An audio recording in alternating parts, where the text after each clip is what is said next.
Hi, everybody. Welcome back to another week here at Wired Differently. We have me, Christina Blue Hooper, your business designer, Victoria Queen V. Caldwell, your expert at people systems and second in command work for creative entrepreneurs.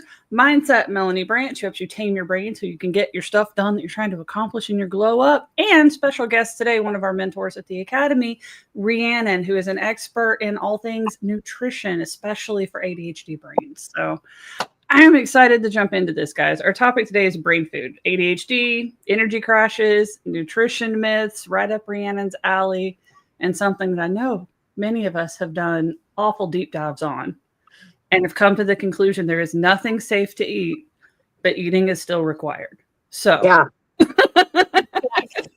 pretty much. Rhiannon, let's kick it off with what is probably one of the biggest myths that you have seen when it comes to, food and ADHD and nutrition? I think I wouldn't say it's a myth, but one of the most frustrating things that I think I come across is a lot of nutritionists will give simple, quick fixes. So boxed foods for those of us that have issues with focus because we need to eat, but then that food in turn creates a whole spiral of not being able to nourish our brain the way we need it. So we're getting food, but it's not nourishing and nutritional. It's not something of substance. So that's something that I fight, I feel like, in this field a lot. Well, I know, bring up one of our first questions. We hear a lot about gut health, right? It didn't used to be a thing 10 years ago. Now it's kind of trending in the nutrition space, so to speak, and it's connected to ADHD. What are your thoughts on that? Yeah. So your gut and your brain are heavily connected through the gut-brain axis, and the gut houses trillions of bacteria that influence our neurotransmitters like dopamine, serotonin, which is going to therefore impact your mood, our focus, our energy, all the things that we as ADHDers struggle with, right? So if our gut is inflamed or imbalanced, which is also known as dysbiosis, it can lead to brain fog, impulsivity, worsen the ADHD symptoms. And that's why improving digestion and what we're eating and reducing gut inflammation to support focus and emotional regulation is important. So what we're putting in our body literally affects our brain. And that is at a gut level and at a brain level and at a cellular level. And reducing that inflammation can reduce that brain fog, which a lot of us also struggle with too. I mean, I know the $1,000 question is, how do you actually reduce gut inflammation? So dietarily, obviously, that's the big one, right? With what we eat, but also making sure our gut barrier integrity is in check. So things that are highly inflammatory are dairy, gluten, those types of things, which are all easy, quick foods for us, right? As ADHDers. Yep. Then can spiral and turn to cause more issues with that. So sad news. It's also important to know what is going wrong in your body, especially when it comes to gut health, because everybody knows I have PMDD, I have mast cell activation syndrome, I have a histamine imbalance in my body, and I have allergic reactions to things that I've never had allergic reactions to. I can get too excited and give myself hives on my face. So there are some things that people spout about gut health all the time, fermented foods being one, and anything involving vinegar, and bone broth being another one. And if you have a histamine problem, those things are going to wreck you. So I spent many years before I knew what was causing all of my issues. I spent many years following, the standard conventional advice. And I was like, okay, well, I hate kimchi and I don't like pickles and I don't like salt and vinegar chips. And I don't like it. I don't like bone broth. And it's because my body and my subconscious was like, stop eating that. Please don't do that. And if you're in the middle of a flare, especially because we have so many chronic conditions after a lifetime of masking our neurodivergence, you got to really know what you're going after. And Rhiannon, I know that you help your clients individually with that, with special testing that you don't get at the conventional doctors. Yeah. So I do genetic testing, and then that's where we kind of figure out what big ideas can we kind of zoom out to see what other things are playing a factor, right? So the mast cell, POTS, EDS, all the other things, right, that we struggle with as ADHDers is also connected to MTHFR, which is what I do. And so people will come to me and look at that, MTHFR and go, oh, this is the thing. And I'm like, let's zoom out. We've got other things we need to look at. We need to see what other receptors and genes and dopamine and all that stuff plays in, and how that all intertwines because, you know, different strokes for different folks, because every single person is wired differently, and their ADHD symptoms can be, hey, do I get their fries for today? Everybody's ADHD symptoms can be tied to different things, with what we're eating, with stress, with toxins, with trauma. Like there's so many different things that can play a factor in that. So it's not just a nutritional level, but that's why I work with people on a holistic and genetic level. Yeah. Well, a lot of your conventional doctors don't even understand or think about a lot of that stuff. No. And it makes it really hard to even have a conversation with them. Like I started having food allergies to like fresh foods, and like just my whole tongue would swell, and I was like, this isn't normal. This is new.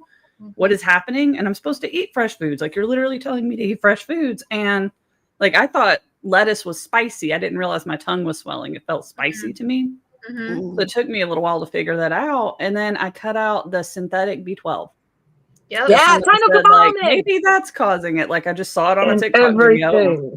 Yes. Yeah, it was in everything. I started trying to cut it out. It was ridiculous. It is in like protein powders and drinks. It's in my multivitamin that I was taking every day. Nutritional yeast. I found it in nutritional yeast the other day. So if you find a nutritional yeast that's a very bright yellow, it'll have cyanocobalamin in it. Watch out.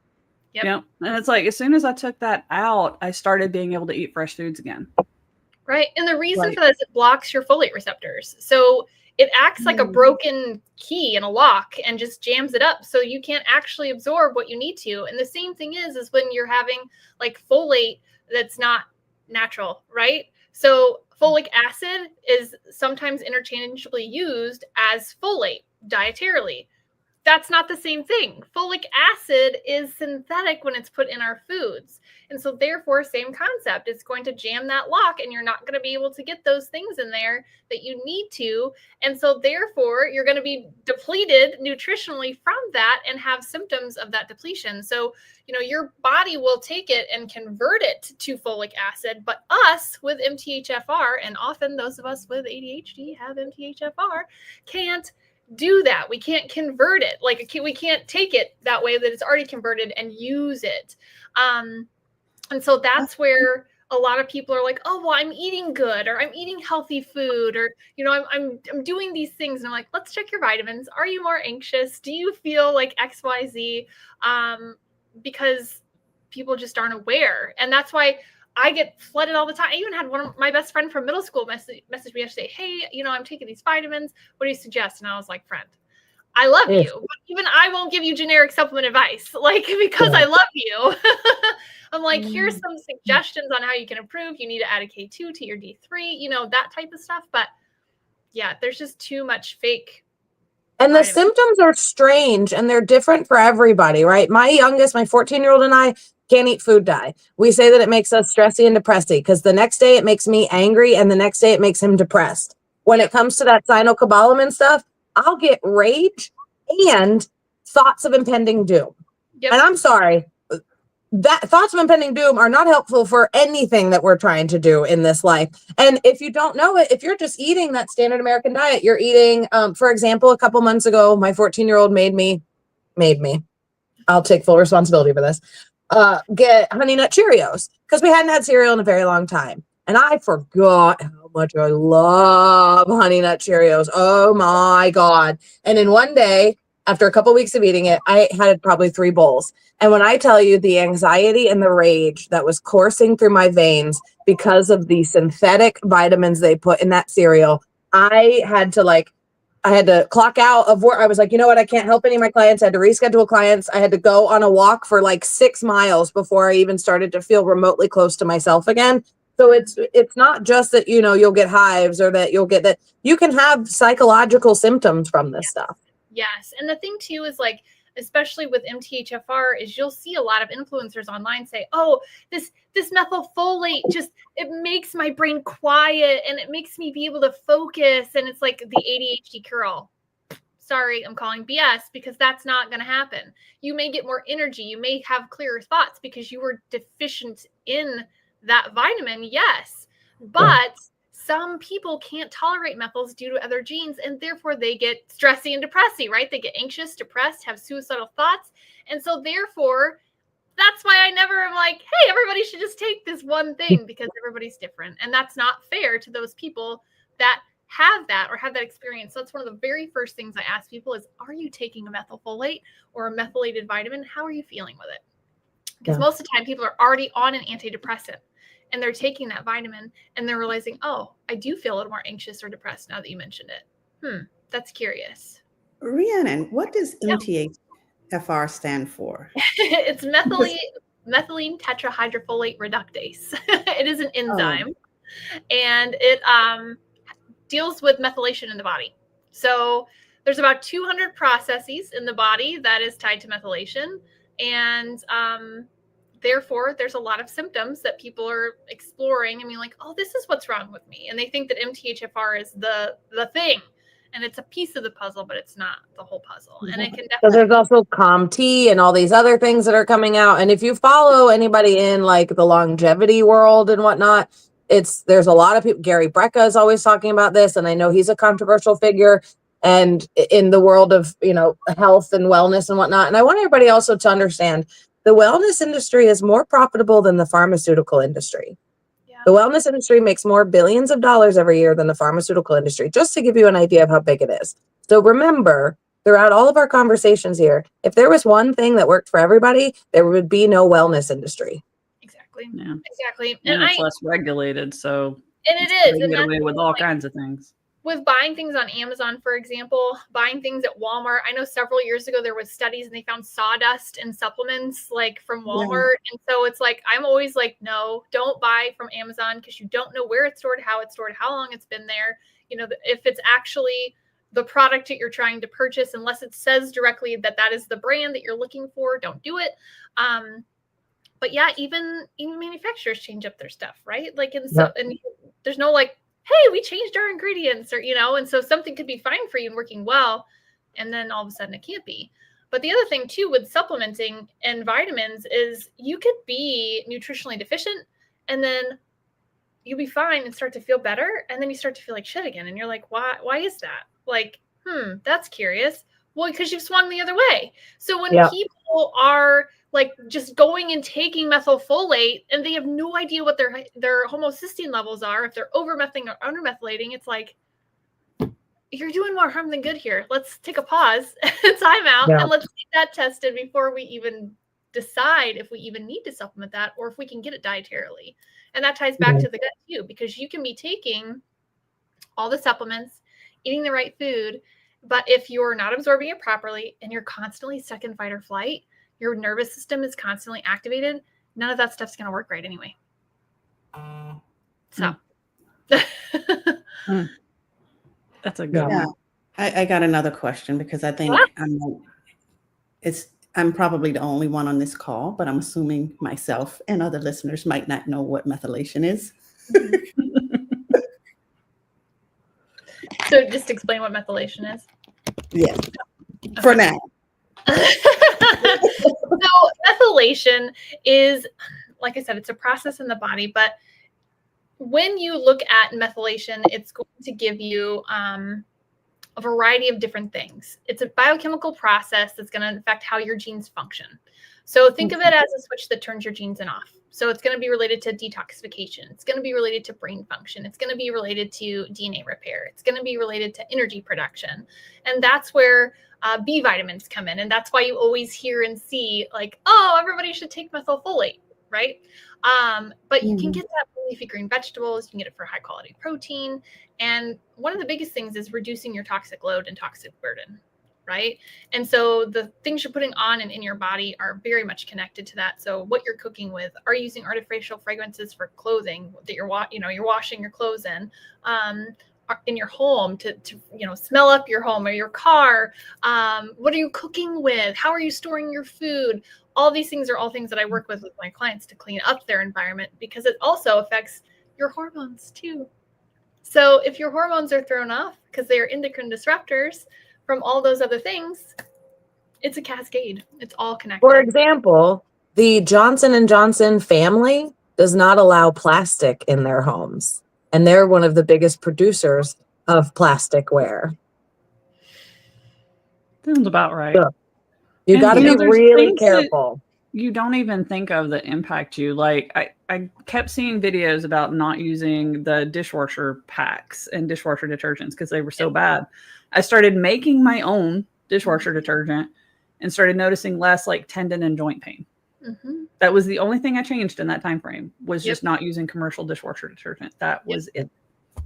We've started making our own like laundry detergent, making our own dishwasher detergent, and I know exactly what's in it, and there's no extra scents or chemicals, and it's helped everybody, like eczema on skin with the laundry detergent, all kinds of stuff. Yeah. Well, and, you know, your liver, a lot of us with MTHFR have like fatty liver or, you know, issues with that. And so it's important that we are reducing our toxic load because our liver is going to be stressed out even more. Yeah. Right. And if we're prone to that, then we probably should be, you know, adding a supplement like milk thistle and, you know, dandelion root and those types of things into our bodies, into our lives. But things as women that we do often, get our nails done, get our hair done, wear makeup, like all these things are all toxic to us. Right. And so finding products that we can use that are sustainable. And that's why I did the live the other day with Jenny. And I just actually got a text from our assistant. We're going to go live again the 17th of April. So, so, you know, that just her passion for that too, and clean beauty of having MTHFR, understanding the process is revolutionary in that industry because she's setting a standard for what beauty should look like. And if you choose to use it, right? Like there's natural beauty and then there's like beauty products.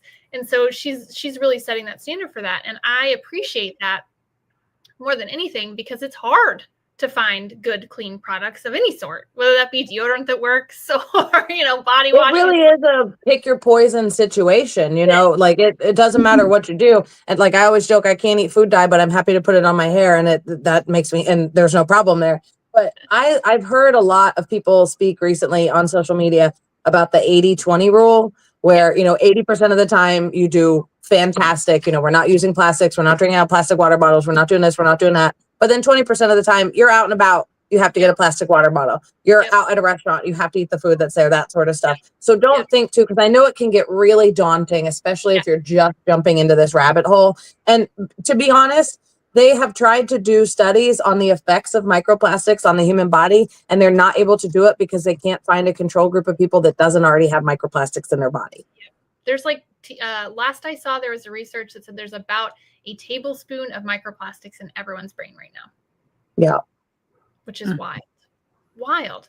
And absolutely, because obviously, you know, I've got my tattoos, you've got yours, you got your hair dyed. We all have the pick the poison. And that's what I tell my clients, like, but there are some people that are so extreme that's like, oh, well, I need a mattress that's, you know, got that no VOC, and I've got this, and I've got to remodel my entire home, and this, that's not living. I'm sorry. That's just not living. You are then therefore petrified to exist. And we have to do our best. If we know that EMFs are toxic to us, get a Faraday cage. If we know that, you know, like, find different ways that you can live with that and manage it, but don't let it consume you. Good grief. Yeah. I think that's a really good topic too. Cause like, as we sit here and we talk about vitamins are bad, your laundry soap is bad, your dishwasher stuff is bad, stuff you're storing, like it's all bad. Yeah. So while we have the mindset coach and the nutrition coach on the same call, I mean, like, how do you actually approach this in any kind of sustainable way? Because I mean, we're also ADHDers. We will jump on the biggest bandwagon and then abandon it a month later. So this isn't going to fix the problem, or in trying to fix it, we can actually make it worse by taking the wrong things, the synthetic things, the non-combinations of the right things. You were mentioning pairing one vitamin with another vitamin, and not buying it on Amazon or Walmart, which is where everybody gets almost everything. So like, where do you even start? And then how do you sustain it? Yeah. So I'm actually doing a 5-day kitchen cleanup challenge that's going to be launching here next week. And in that, that's the big thing, right? Because the kitchen is our food source. It's our entertainment place. It's our safe place sometimes. Sometimes it's where we go for refuge, you know? So it's a hub of the home. And if we can really clean up and organize that process for ourselves, we'll be able to eat cleaner. We'll be able to have more sustainability. We'll be able to have the things that our brain needs in order to function properly. So that's where I'm starting with everybody that's going to be coming forward with that. Nutritionally, if I'm working with a client, it's going to look different. We're going to look at food first, and then we're going to move into the kitchen, right? But this 5-day kitchen cleanup is going to talk about the food cycle. And it's something that, you know, most of us don't think about, but it's part of the process. And I had a client that works at Mayo. She is an ADHD therapist there. And so her and I kind of like had come up with some ideas because she was struggling even with her kids and like going through this process. So she helped me develop some of this stuff too. And it's that system of what's in the fridge now, what has already gone in the fridge and died. Let's remove that. Let's get any extra leftovers out, clean those up, make sure our dishes are ready for us to reuse when we get back, because we're going to want to come back home and clean the fruit and the vegetables and prep those things. Because if we don't do that now, it's never going to happen. We're going to have the repeat food dead cycle, right? It's just going to go and rot in there. And how to organize things so you can find them in the fridge, you know? So those types of things, that's where we're getting started with, is the hub of the home. And then we're going to look at cleaning up our storage for containers and what we cook with and those types of things to reduce the toxins as well. I always tell people to start with tracking, right? How do you feel when you wake up in the morning? How do you feel in the middle of the day? How do you feel in the evening? Write it down, because our working memory is trash. And if you can get the data from 30 to 60 days of how you feel 3 times a day, you can really pinpoint what is the problem, right? And again, if we're going with that 80-20 rule, how can I feel my best 80% of the time? And then how can I deal with the other 20% where I'm not feeling fantastic? But think about it from the perspective of your energy, right? I will never eat food prepared by somebody who is not happy. I've worked in the restaurant industry off and on for very many years, and you don't want that kind of energy going into your food and then going into your body. I'm happy to eat like a granola bar that's got some chocolate and stuff in it, but that doesn't have cyanocobalamin, doesn't have food dyes, all that sort of stuff. So it's not like we're saying you can't have anything that is processed or ultra processed. You got to be specific about what you can have and then stick to it. Like, for example, my 14-year-old ordered 6 Dunkin' Donuts last night. I didn't know that it was going down, but it's spring break. They stay up. I don't really care. And there's one sitting there in that package that he didn't want to eat this morning. And it's one that's got colored frosting and colored sprinkles on it. Donuts already make me feel like shit because it's such a sugar bomb. I'm not going to eat that thing that's got food dye on it too, because I'm going to pay for it for the next 48 hours. And that's just not worth it to me. So knowing how things impact you and knowing what is the result of this helps you make better choices. Yeah. Yeah. I mean, a lot of people struggle with tracking. They struggle to remember to do it, especially over 30, 60, 90 days. Like, set an alarm on your phone. If you tell yourself that you're not worthy of stopping for 1 minute 3 times a day to write down how you feel, we've got a mindset problem and we can't even start worrying about your health. You are worthy of knowing how to make yourself feel your best at any point in time. And if you can't just set an alarm on your phone at 7 a.m. when you wake up and have that piece of paper and that pen right by your bed, and at noon when you're eating your lunch, how am I feeling? What am I eating? And at the end of your day saying, how do I feel about my day? We got to start with what you believe you deserve. Yeah, or if you're like me, it might be more like 10 o'clock instead of 7 a.m. But like, yeah, whenever you get up, obviously. It's not, I'm not telling you to wake up against your will, because then we know that data is not going to be great. Well, I think one of the things too for me, and what I try to encourage my clients to do too, is like make a day for certain things that you know that you need to do, right? So Friday's my cleanup day. That's the day that I vacuum the floors, that do the laundry, and make, reset so I can enjoy my weekend, because I do not want to be doing that on a Sunday. Like, I will meal plan, go shopping on Sunday, do all that stuff. Sunday's my day to do those things and to prep my food and to wash the food, and otherwise it just goes in the fridge to die when I get home, right? So making sure I have certain days to do those things is such an easy thing. Be like, it's Friday, I know what I need to do today. And it's automatic because I don't have to worry about it anymore. So really helping.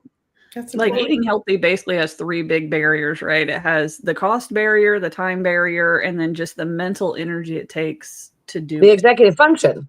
Yeah. Right. So it's like meal planning healthy foods and trying to figure out how to keep them alive and how to store all these vegetables, because there's different storing recommendations for every single one to keep it fresh, because it feels like stuff either stays alive way longer than it should, or it dies the day after you bring it home and you're like, I just bought this yesterday. Why is it already bad? Yes. And there is no in between. Yeah. Yeah. Right. So, I mean, how do we address those? Like, just when you sit here and say, like, come home from the grocery store and prep all these fruits and vegetables, that's like my idea of the worst day ever. Because when I get have home from the one grocery rule. store, I'm dead. The day that I grocery shop is the day that we order DoorDash. There you go. Because that gives you transition time to be like, okay, we got a fridge full of food. We got a pantry full of food. We got to come up with some ideas for it. But I also won't buy a fresh vegetable unless there's a plan for it. Like if I do my major shop at Aldi, I'm not getting a bunch of fresh vegetables because they're just going to go bad. I'll walk to the Publix to get the vegetables that I want to cook that day. And that's what works for me, that I've worked out over time. But that is a whole shebang to go to the grocery store. I also won't go to the grocery store unless my kids and husband are home to unpack everything. I honk as soon as I pull in the driveway, leave all the doors unlocked. I walk in, I say, do your thing. And that way they know what we have. Everything gets put away because I'm tapped out by then. It's tiresome being around all those people and remembering everything in your list and the middle. Make other people do that part of it. You don't need to do everything. And everybody's at Aldi now. So it is like Love cram-packed in there. Like it is, I'm not going on weekends anymore. That's used No. to be when I do my grocery shopping. I'm like, we go shopping for 2 weeks at a time. Because Yeah. I'm not even. My kid does one shopping day. 2 weeks later, I do the next one. We just alternate and get it done that way. We meal plan before we go. We have to. We have like 5 adult ADHD autistic people with everything from ARFID to I'll eat it unless it's got mold on it and everything in between. Yep. Right. So we meal plan. We go to the grocery store. We buy for 2 weeks at a time. Veggies don't make it 2 weeks. We get a lot of like frozen veggies and things along those lines. Work those in, but one thing yeah, I like it's to so do is exhausting. I do as much as I can through Walmart delivery because I hate Walmart with a fiery passion, for one. For two, every time I go in there, I hate people. Yeah. I hate the time I'm in there. And so it's just like, this is not worth my energy or my time. I can sit here as much as I can and have it delivered and then go to Aldi and free up my time in other places to run to the stores to get the things that they don't have at Walmart. And I would much rather do that. But I still only take one day to do those things, whether that be Sunday or whether that be a Monday afternoon, whatever day I actually shop. But I always plan my meals on a Sunday so I know what to expect for the week. Doesn't mean I'm eating those foods on certain days. Like Monday, we're having tacos. Like, no, because some days I'm like, it's Monday and I don't want tacos. Like, those don't even sound good today. But here's my options. The other thing I'll do is, and I'm going to start doing again, is meal prepping like batches. So doubling the batch. So I have that meal several times throughout the week without having to spend more money, right? Because if you're making a double batch of spaghetti, that's $10 for 4 people roughly, right? Maybe 15, depending on what ingredients you're getting and how much meat you're adding to it.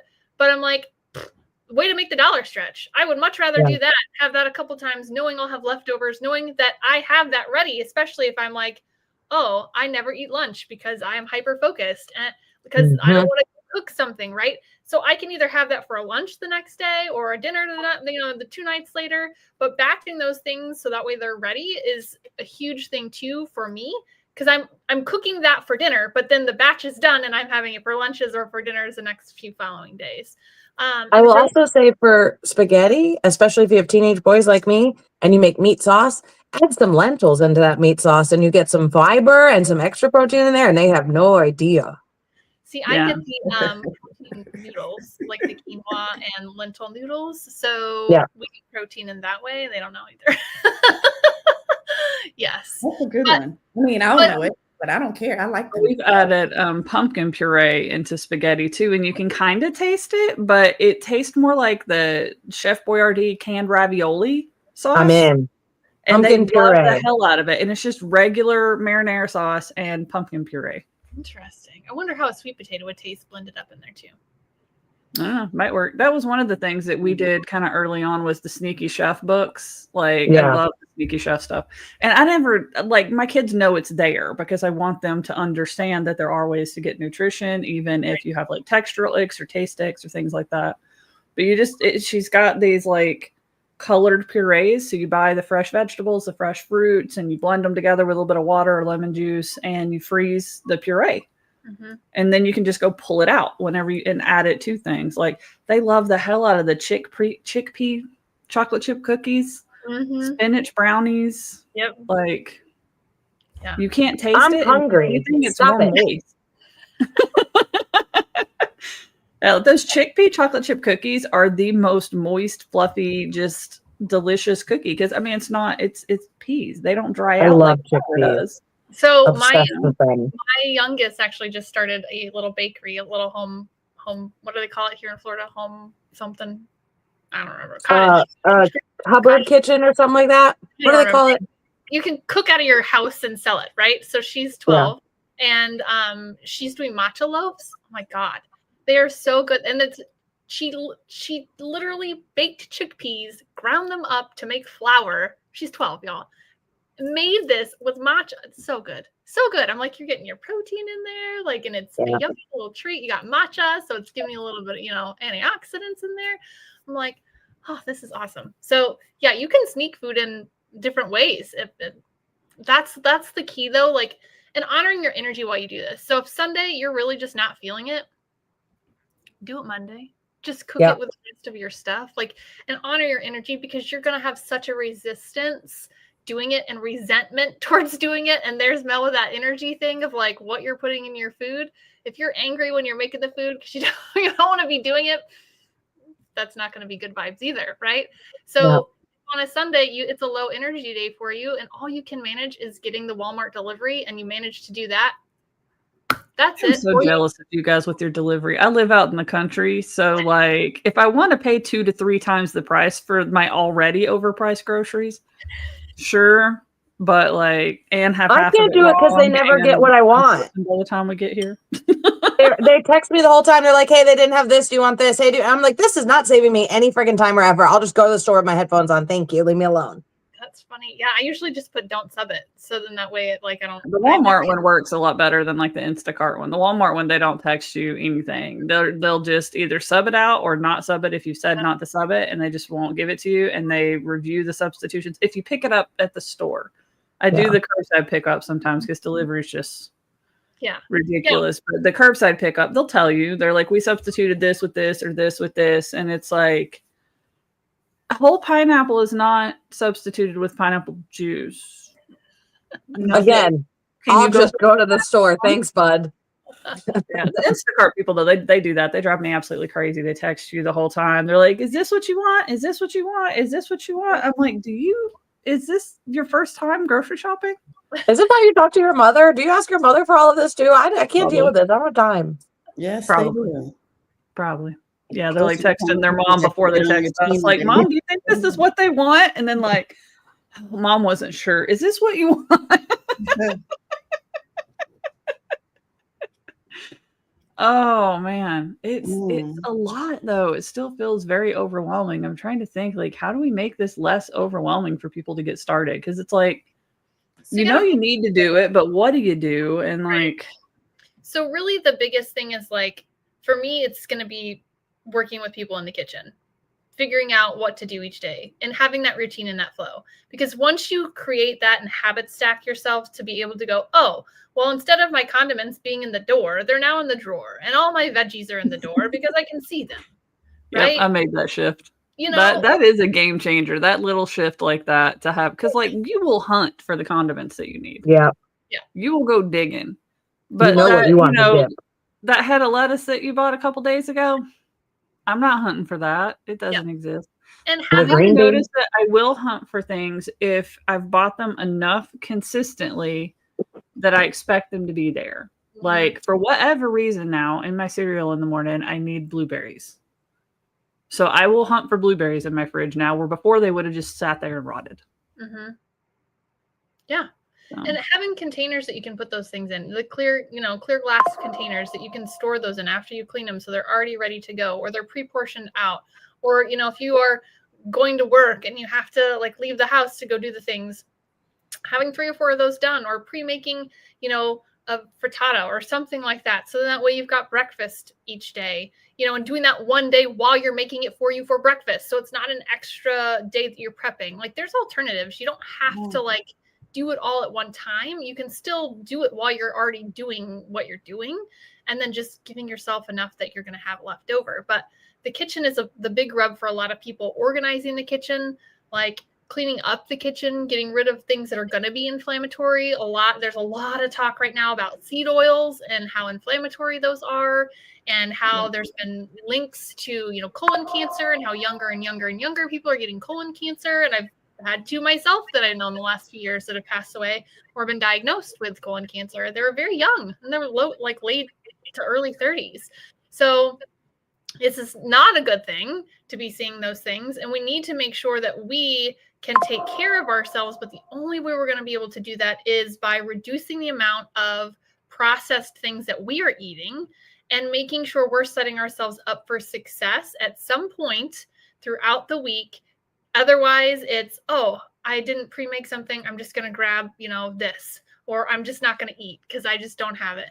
And we're not doing ourselves any justice, or those around us, because we tend to get bitchy when we don't eat. Like, at least if you're me. Mel. Mel's like me.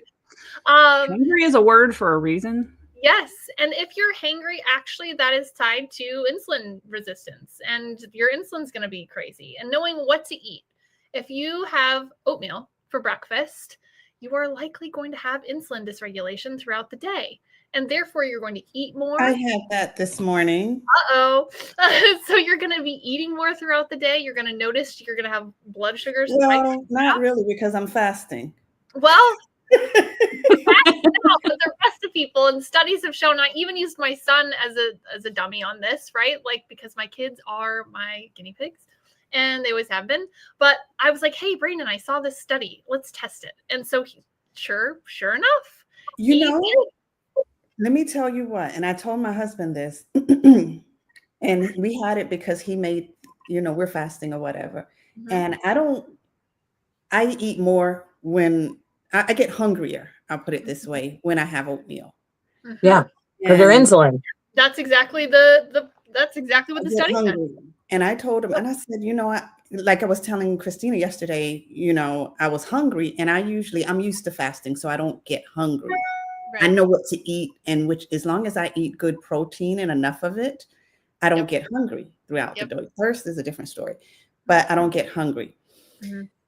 And whenever we have oatmeal, like today, I at least added Greek yogurt, because I always like have a Greek yogurt or something to keep myself, you know, from getting so hungry. But that oatmeal, it's not. But when somebody else is making it, that's exactly what the study said. And so we tested on my son, and he was like, yeah, you're right, Mom. I am hungry are the days that I have oatmeal for breakfast. So I just stopped giving it to him, because I'm like, you need protein, kid, not carbs. Like, I've actually, after many years of doing the keto diet, which I don't recommend to anybody, like I've gone vegan before and I've gone keto before when things are really spinning out and I really needed something that was like strict that I could focus on that would get me back on track. And I have really learned I can have a waffle in the morning, or I can have some carbs in the morning, but I have to anchor it with protein and fat. And I know that if like I'm hungry and I'm headed out for a walk, the best thing for me to do is to anchor with like a piece of cheese or a handful of nuts or something like that my body has to like work to break down and put into and like turn into stuff. So I rarely ever have a carb without an anchor of protein and fat. Yep. Yeah. Like I've got my breakfast I do every single morning. I've got like, it's a box thing. Don't come for me. It's like the Wheaties protein cereal. It's the only cereal that works that I can eat and actually stay full and satiated throughout the day. Because I'm getting up so late that I don't really do like breakfast and lunch. I just kind of do like a brunch and then a dinner, and that's kind of it. We ran out of that cereal, and I had to just start eating other stuff. And I was hungry as hell by like 3 or 4 o'clock, like headache, angry. And I was like, man, I really have dialed in on a breakfast that is working for me, because it's like the Wheaties stuff with a little bit of fiber thing mixed in, a little bit of granola, a little bit of like pecans, blueberries, almond milk. Like it's got all the things to kick me off strong. It's probably not the healthiest whole food option I could do, but it's working for me for now. We need extra protein as ADHDers. Like, and that's what I don't think enough people are talking about. So when these ADHD nutritionists are like, grab a box of this, or just grab a hand of goldfish or whatever, I'm like, no, we need protein. What are you doing? Like, we need more protein. And so our brains need to get that. That's my biggest challenge right now, getting enough protein because our diet, I didn't realize how carb heavy our diet was until I started tracking my food. Yeah. And I'm like, I don't get enough protein.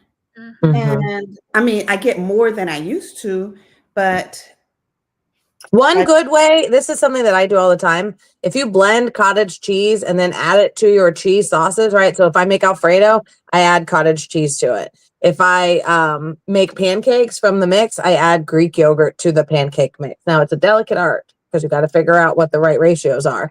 But cottage cheese has the most ridiculous amount, and Greek yogurt have the most ridiculous amount of protein. And I'm like, I always associate protein with meat, and to be like, oh, actually, if I have half a cup of this, I have like 20 grams. Holy shit. Okay, let's add some stuff in here. Let's do that. So it's easier to do, but it is an extra step. But I like cottage cheese just by itself. Like I don't need anything. Blasphemy. I can eat it straight, so I don't need doesn't that fall under dairy? And didn't we say earlier dairy and gluten are bad? So like, well, you got to track and figure out. Yeah, you got to figure out what works best for you. You know, poison thing. As women too, and as we age, we need extra protein anyways. So all of us on the call need a lot of protein for ADHD, and then add the fact that we're women, we need that as well. So inflammatory foods, also avoiding the dirty dozen, so getting that glyphosate and all of that Monsanto fun stuff out of our bodies because of all of those toxins is huge. And there's a lot of foods that are organic, but we don't need to necessarily have them as organic because the levels of pesticides in those are minimal. And those ones are okay, if you will. So if you're seeing organic avocados, which who can afford those right now? It's like a golden egg. The organic avocados, you don't need to do organic. You can just do regular avocados because they're not part of the dirty. So there's a class action. I just found out about this. There's a class action against the Girl Scouts of America because their cookies tested ridiculously high in heavy metals and ridiculously high in glyphosate. Yep. Wow. I didn't see the study. I just saw that it had it in there. And I was like, what? Girl Scout cookies? I have a question. Which I don't eat them anyway because who's paying $25 for a tiny box of cookies? They're expensive. It's $6 a pop now, and you get 6 cookies in each box. It's a hoax. Yeah, it is. Yeah. All right. So what protein for a vegetarian? So there's a lot of great ones I love. There's one that's a pumpkin seed protein that's going to give you a lot of good nutrients that we as ADHDers need. Mary Ruth's brand has that. I love it. It's a chocolate. It's very affordable. That one you can get directly from Mary Ruth's. They have a lot of great organic products. That is one of my favorites. They're a good brand. We like them. Four Sigmatic is another great one. And that one's a blend of different fruits, or not fruits, but vegetarian options, right? So different seeds and things like that. One thing we also do to kind of boost our protein very easily is we make our own hemp milk. So we just buy raw hemp, like shelled hemp seeds from Costco in bulk. And then I have a thing called an almond cow, which you can use a Ninja blender or whatever you want to, and squeeze out the stuff. We don't. We just keep it all in there and have it. But that's going to also boost your amount of protein that you're getting. We use that for our protein shakes. And if we make pancakes, chia seeds too. Yep, chia seeds. We use flax in our shakes too, which is really good. Omegas and things like that. And then we use a liquid monk fruit sweetener to kind of sweeten our hemp milk. But we only use the Now brand because the rest of the brands are disgusting. It's super duper concentrated. And I put that in my teas. I do everything with that. But really for our hemp milk, it's just water, the hemp seeds, a sprinkle of like Celtic or Himalayan salts or sea salt, depending on which one you're going to go for, a couple dates, or you can do the monk fruit sweetener, and that's it. So you know exactly what a date syrup too. That might also. Yes, Publix has a great date syrup. Yes. Yeah. So there's a lot of options to do that, to just naturally boost that protein with a protein powder. Now, are protein powders safe? Because I know there's a huge thing in the news right now, especially chocolate protein powders that are high in heavy metals. Like everyone may test it. Yeah, those are generally like whey. Those are the big like chainy brands, but like the Four Sigmatic brand, I also love. They have a peanut butter one, and oh, it's so good. I love it, but it's got adaptogens and stuff in it too, and it's all organic. So I love that it's got mushrooms in it and already. So I'm getting that double boost of, you want to look for stuff that's third party tested when it comes to your supplements, when it comes to your protein powder. They need to have that sticker on it that says third party tested, because the FDA, you were talking about this with Jenny McCarthy on your live the other day, when she started making her clean makeup brand, they just say, oh, okay, are you making it out of your house or are you in like a facility? And she's like, a facility. And they're like, okay. And they don't check. There's no rules and regulations. So they have to be third party tested, every single thing that you get. Or you're also getting it from a reputable source. Like Full Script is not going to carry stuff that's going to be garbage. Four Sigmatic, I stand behind their stuff. It's all organic. I love their products. We have a Chamberlain's here, but you can get it at Whole Foods or on their website or Sprouts. How do you spell that? Which one? Four Sigmatic? Uh-huh. It's like the number 4. Yeah. 4, F-O-U-R. Sigmatic, S-I-G-M-A-T-I-C. Okay, I was just putting it in the chat. Yeah, but with protein, what I'm hearing is that you want to try to get it naturally without the powders and the bars as much as possible, and using those as a matter. Yeah, because he was like, "Oh, let's do that," and I'm just going to drink 3, protein shakes and not do that. So I think that's there's a difference too between using protein shakes as a meal replacement or an addition to what you're doing, right? So if you are working out, you can have a protein shake afterwards because you need that extra protein, right? Your muscles need that. But if you are consciously aware, like this is going to be my breakfast because I'm an ADHDer and I'm on the go in the morning, make that the way it is, but also make sure you're boosting it with other things that you can get, natural protein from. Avocado, banana, nuts, fruit. Yep. There's a lot of stuff you can put in a smoothie. Yep. Oh, yeah. No, I can't eat avocados. I can't eat bananas. They just out of the middle of nowhere one day started causing me the worst stomach cramps ever. That's histamine. You got mast cell, friend. Yeah. And it's like just from one day to the next, like I'm sitting here eating them and I'm fine. And like I used to eat bananas all of the time. And then one day I ate one and I'm just on the floor, just, oh my God. With pistachios. I cannot eat pistachio anymore. I used to be able to, but now it has 4 hours. And in 4 hours, no. Yet about 4 hours, I'm like fetal position pain. Yeah. No. It takes about 7 hours for it to happen. But I'm in pain for 4. And it's like, I cannot move. It's almost, I don't know what's happening. Like if it gets to a certain point and then it just passes and then it goes on. But 7 hours after eating, I don't care if it's crushed up so fine, whatever. If there's pistachio in it, I'll be suffering. Yeah. And I used to be able to eat it. Mm-hmm. Yeah, like I was eating avocados on everything. And then I was at an event and during the lunch break, I went to a restaurant and I had avocado toast. And then I couldn't finish the event. I was out for the rest of the day. It started hitting me within about like 30 minutes. And I mean, like I was sweating and everything. Like it hurt. So I missed the second half of the event because of avocado toast. This is why nervous system regulation is such a big component. A few years ago when I first started walking, I went for a walk after taking a spoonful of crunchy peanut butter and I broke out into hives and had the worst thoughts of impending doom that I've ever had in my life. And I went, fuck, I can't have peanut butter for a while. And after about 1.5 years, I was able to reintroduce it and I'm fine with peanuts again. So really working on the nervous system regulation. If it is mast cell activation syndrome, that's a huge component. Mm-hmm. And not even if it's just mast cell, right? That's for anybody because our traumas store in our body and therefore they show up as disease and manifest in different ways. And so people that have chronic conditions have to look at their trauma and explore that and do the energy work that they need to in order to move that stuff, because otherwise they can spend all the money they want to and hope that it's going to work and try all the things and take all the supplements, but it ain't going to work unless you do the deep down root work of what causes a lot of this stuff. And that's just trauma.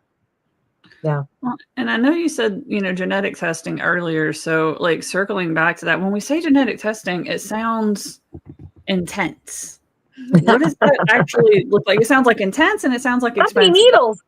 So, like, what does that actually look like? So it's just a 60-second cheek swab. It gets shipped to your front doorstep. With that, you get an hour consultation with me. We go through it. It's going to give you the foods to eat, the supplements to suggest to take, lifestyle changes to make. For some people, it'll tell you need to have massages. I mean, who doesn't want to be told that? Some people will tell me to eat chocolate. Who doesn't want to be told that you need chocolate and have massages? I mean, hello, right? Other people. Victoria. Advice already. Sign me up. She's ready. I'm in. But other people, it'll say, like, hey, well, these are some suggestions, but I also look at it as a practitioner and go, I don't like that suggestion because we've got X, Y, and Z going on over here. So that's where I come in and I'm able to say, no, we're going to tweak this and change this and modify it. At some point, maybe we could do that. But I also don't tell people, here's all the supplements you should take right now. My goal is not to have you dependent on supplements for your whole life. It's always going to be a food forward approach, right? So if you can get those things nutritionally, that's what we're going to focus on. But again, nervous system regulation, trauma, your epigenetics is really hardwired into that trauma. Yeah. Let me ask you a question because I just got some lab work back yesterday, and this is, well, since you're here. Here it is. Take a look. My A1C and my cholesterol, I eat really good. Like I eat organics when it comes to meat. I eat a lot of fish. I eat avocados. I cook with avocado oil. But my A1C is steadily increasing and the good cholesterol is going up. Down. And the bad is going up. And I'm like, what the heck is happening? And I'm also perimenopausal. So, and I'm like, this thing it's looking like I'm eating like McDonald's every single day. Mm-hmm. And I don't know why. So I'm gonna figure that out, but I don't know what's happening, which probably explains the weight gain. Well, you got to look at what you're doing to your body too, right? Like, are you working through things? What does your stress level look like on a day-to-day basis? Not bad, because I've learned. Hello, trauma healing. I know how to manage that. Yeah, she is like the most calm energy in any room, anywhere you go. It's like she walks in and the room just chills. We're not. Melanie walks in, the room gets ready for a party, but like Victoria walks in, we're just like, all right, chill down time. So there's a lot of factors that can come to play with that, but also, look again at what it is genetics though. Yeah. What are you looking at for, like, what is your history for your family? Because those things could be activated and you may need to look at that and explore it and go, okay, well, this kind of leads to this and this leads to this. And I'm missing this piece. Maybe you need some extra choline. Not that that's related, but, just for an example. And those of us with ADHD need extra choline, by the way, but we need the precursor so it can convert. That's a whole other topic. But anyway, so, there could be just a thing that can convert to take the thing to the next thing, or that's finishing that process, or maybe you've got a lot of oxidative stress, or, so the looking at your genes to have the idea of why these things are the way that they are gives us a better idea of, like, here's some additional testing you can explore with your practitioner. So then that way you can keep swimming, so to speak, and uncover really why those things are happening, instead of just going, I don't know what the hell's happening. Why is it happening? I'm eating good. Things are good. I'm not stressed out. I don't understand. Right? Can you also promise me that you'll look at it from an integrative and holistic approach too? Because we know conventional medicine is not designed for women. It's not designed for wellness and vitality. It's really what we call, I interviewed somebody on my podcast once who's an integrative practitioner, and she says conventional doctors are there for the line of fine. When you have a problem that you can't fix, you go there. But when you're talking about your wellness and your health and your well-being, we're talking a naturopath, we're talking anybody else. Because here's the thing too that nobody talks about. Cholesterol is needed for a gazillion processes in your body, especially the brain. And there is a direct correlation with the rise of cholesterol lowering medication and the rise of Alzheimer's and other things that are going wrong in people's bodies. So it's not necessarily a bad thing that your cholesterol is higher, especially if you have really low blood pressure, which I assume you do, because I have high cholesterol too, but I have insanely low blood pressure. Even after going into the doctor 10 years ago, after a cigarette and a Red Bull, they go, wow, your blood pressure is really low. Are you okay? And I said, yeah, I'm great. Yeah, I'm like the opposite. Your My blood pressure always is just high, been high, high, perfect. and my cholesterol's high, high, high. Like both are high. But we found out my mom, her doctor told her she has familial hypercholesteremia, and my cholesterol's always been high, like always high. And my blood pressure has always scared the hell out of doctors. Like when I worked in corporate America, they would bring the nurses in like once a year and kind of do like physicals and blood tests and stuff like that. They wouldn't let me go back to work because they're like, "You're not okay." And I'm like, I promise I'm okay. It'll get a little better when I get away from you guys, but it is all right. Right? Like I'm still like 130/90 maxed out on 2 different blood pressure meds. So like my blood pressure just exists high. My cholesterol exists high. But like they used to tell you that salt was bad. Yeah. Right. Like they would tell somebody like me, cut out all of your salt. You have high blood pressure, you have high cholesterol, you can't have salt. But I also have POTS.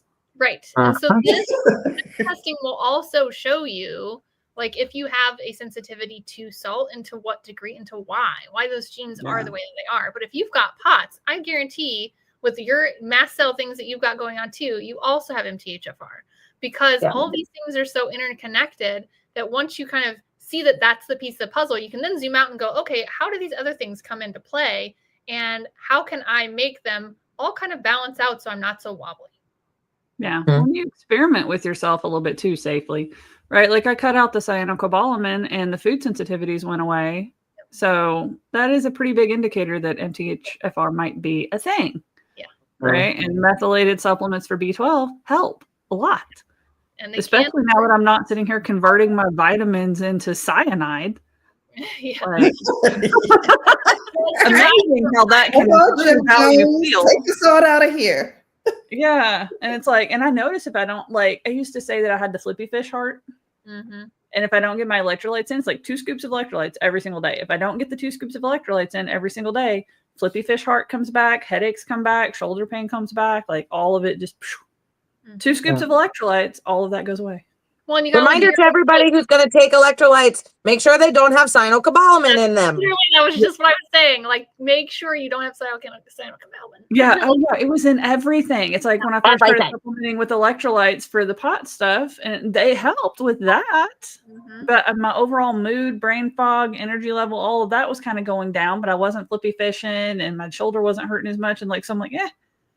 But yeah, all my electrolytes, all my protein drinks, I was doing like I had to go back to the drawing board on like what can I do?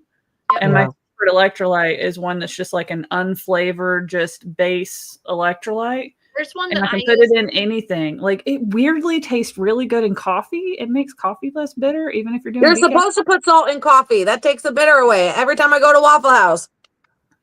Yeah, I had never thought about that. So now my like morning indulgent, 20% cup of coffee that I enjoy, it is almond milk instead of regular milk. That's good. But there is real sugar. That's here local to Orlando, and I love it. I stock up on this stuff. It's so good. It's all natural, non-GMO, all the things. And another easy way though to get your electrolytes in is just through like organic lemon juice and salt. Yeah.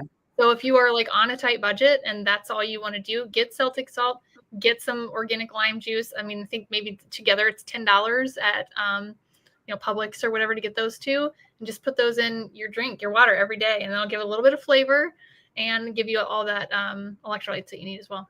And Celtic salt, you did mention that. That's important. Yeah. Yep.